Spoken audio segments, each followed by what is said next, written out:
បាទសូមគោរពជំរាបសួរពុកម៉ែបងប្អូនទាំងអស់គ្នាបាទថ្ងៃនេះមកបង្ហាញទីតាំងដីមួយកន្លែងពុកម៉ែបងប្អូនបាទដែលជាប់ជាមួយនឹងផ្លូវកស៊ូផ្លូវ41បាទគីឡូម៉ែត្រលេខ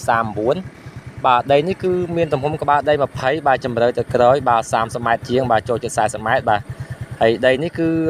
បែរមុខទៅទិសខាងកើតបងប្អូនបាទបែរមុខទៅទិសខាងកើតបាទជាប់ជាមួយនឹងផ្លូវកស៊ូតែម្ដងបាទផ្លូវកស៊ូផ្លូវ41យើងបាទនេះផ្លូវចូលទៅផ្ទះអ្នកភូមិវាផ្សេងបាទនេះផ្លូវទៅផ្សារថ្នល់តឹងបាទផ្លូវទី4បាទចម្ងាយត្រឹមតែ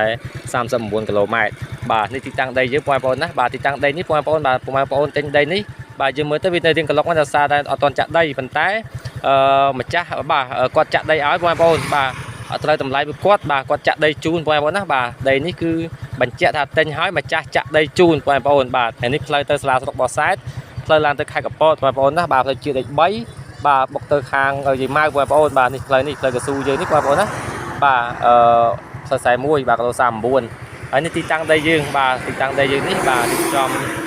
ចាក់ស៊ូស្អាតតែម្ដងហើយបាទនេះដីនេះបងប្អូនទិញបាទម្ចាស់ដីគាត់ចាក់ដីជូនបាទចាក់ដីជូនបាទស្អាតតែម្ដងបងប្អូនបាទសូមអរគុណបាទសូមគោរពលា